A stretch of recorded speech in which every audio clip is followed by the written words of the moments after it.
AP రాజకీయ ముఖ చిత్రం మరో కీలక ఘట్టానికి సిద్ధమవుతోంది.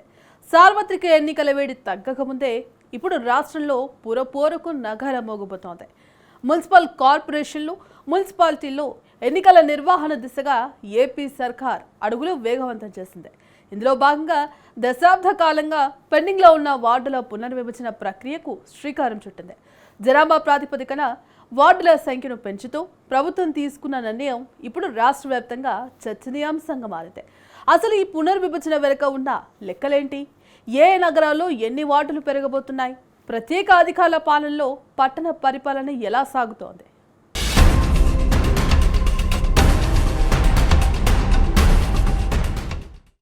ఆంధ్రప్రదేశ్ రాష్ట్ర మున్సిపల్ యంత్రాంగం ఇప్పుడు వార్డుల విభజన కసరత్తులో మునిగిపోయింది. రాష్ట్రంలోని 13 మున్సిపల్ కార్పొరేషన్లు, 87 మున్సిపాలిటీల్లో వార్డుల సరిహద్దులను మార్చాలని ప్రభుత్వం నిర్ణయించింది. గత నెలలో విడుదలైన జీవో ఎంఎస్ నంబర్ 65 ఆధారంగా కలెక్టర్లు ఇప్పటికే క్షేత్రస్థాయి అధికారులకు ఆదేశాలు జారీ చేశారు. 2011 జనాభా లెక్కల ప్రకారం ప్రతి వార్డులో జనాభా సమతుల్యత ఉండేలా ఈ ప్రక్రియ సాగుతోంది. గడిచిన 10 ఏళ్లలో పట్టణీకరణ పెరగడం, ప్రధాన నగరాలు శివారు ప్రాంతాలకు విస్తరించడంతో పాత వార్డుల పరిధిలో పాలన భారంగా మారింది. దీన్ని చక్కదిద్దడమే లక్ష్యంగా ప్రభుత్వం ఈ డీలిమిటేషన్ ప్రక్రియను చేపట్టింది.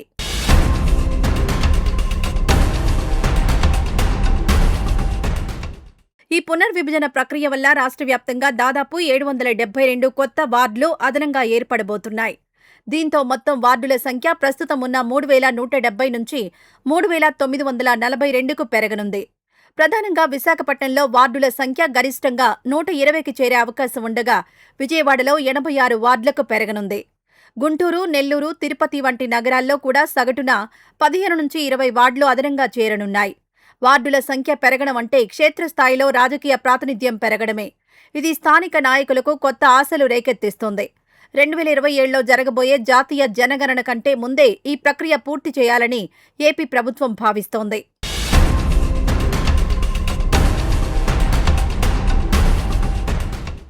మరోవైపు రాష్ట్రంలోని 86 పట్టణ స్థానిక సంస్థల పదవీకాలం మార్చి 17, 2026తో ముగియడంతో అక్కడ ఇప్పటికే ఎన్నికల అనిశ్చితి నెలకొంది. కౌన్సిళ్ల గడువు ముగియడంతో ప్రభుత్వం అక్కడ ప్రత్యేక అధికారులను నియమించింది.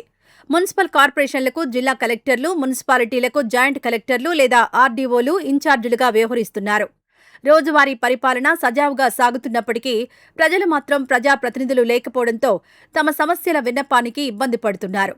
ఈ నేపథ్యంలో వార్డుల విభజన పూర్తి చేసి వీలైనంత త్వరగా నోటిఫికేషన్ విడుదల చేయాలని ప్రభుత్వం భావిస్తోంది.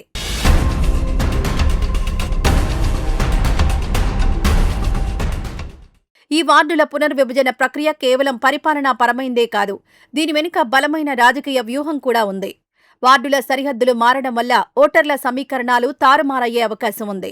కూటమి ప్రభుత్వం అధికారంలోకి వచ్చిన తర్వాత జరుగుతున్న మొదటి మున్సిపల్ ఎన్నికలు కావడంతో వార్డుల విభజన తమకు అనుకూలంగా ఉండేలా చూసుకోవాలని స్థానిక నేతలు పావులు కదుపుతున్నారు. అటు వైసీపీ కూడా ఈ ప్రక్రియను నిశితంగా గమనిస్తోంది. వార్డుల విభజనలో అక్రమాలు జరిగితే కోర్టులను ఆశ్రయించడానికి కూడా సిద్ధమవుతోంది.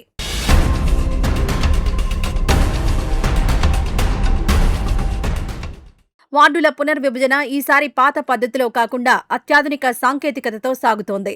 ప్రభుత్వం ప్రతి వార్డు సరిహద్దును జియో ట్యాగింగ్, డిజిటల్ మ్యాపింగ్ ద్వారా నిర్ధారిస్తోంది. దీనివల్ల ఒకే ఇంటి నెంబర్ 2 వార్డుల్లోకి రాకుండా ఓటర్లలో గందరగోళానికి తావు లేకుండా జాగ్రత్తలు తీసుకుంటున్నారు. ముఖ్యంగా మున్సిపల్ ఆదాయాన్ని పెంచుకునేందుకు వీలుగా కొత్తగా వెలిసిన అపార్ట్మెంట్లు, కమర్షియల్ కాంప్లెక్స్లను ఖచ్చితంగా ఆయా వార్డుల పరిధిలోకి చేర్చేలా మున్సిపల్ అధికారులు కసరత్తు చేస్తున్నారు.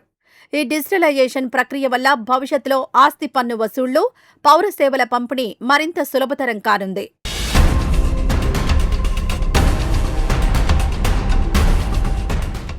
వార్డుల సంఖ్య పెరగడం వల్ల రిజర్వేషన్ల లెక్కలు కూడా పూర్తిగా మారబోతున్నాయి.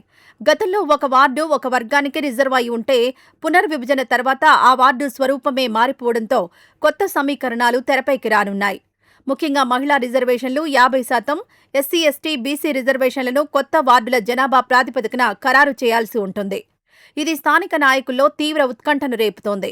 తమ పట్టున్న ప్రాంతం వేరే వార్డులో కలవడం లేదా రిజర్వేషన్ మారడం వల్ల అనేక మంది సీనియర్ నాయకులు తమ రాజకీయ భవిష్యత్తుపై ఆందోళన చెందుతున్నారు. రిజర్వేషన్ల ఖరారు ప్రక్రియ ముగిసిన తర్వాతే అసలు సిసలు టికెట్ వార్ మొదలయ్యే అవకాశం ఉంది.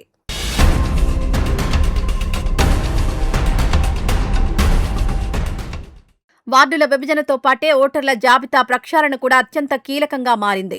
గత సార్వత్రిక ఎన్నికల సమయంలో ఓట్ల తొలగింపుపై పెద్ద ఎత్తున ఫిర్యాదులొచ్చిన నేపథ్యంలో ఈసారి రాష్ట్ర ఎన్నికల సంఘం అత్యంత అప్రమత్తంగా వ్యవహరిస్తోంది. మరణించిన వారి పేర్లు తొలగించడం, డూప్లికేట్ ఓట్లను ఏరివేయడం, కొత్తగా 18 ఏళ్లు నిండిన యువతను ఓటర్లుగా చేర్చడం వంటి పనులను వార్డు వాలంటీర్లు, సచివాలయ సిబ్బంది ద్వారా ప్రభుత్వం పర్యవేక్షిస్తోంది. ప్రతి వార్డులో సగటున 800 నుండి 1000 మంది ఓటర్లుండేలా విభజన చేస్తూ పోలింగ్ కేంద్రాలను ప్రజలకు అందుబాటులోకి తీసుకురావడమే లక్ష్యంగా ఈ సవరణ సాగుతోంది.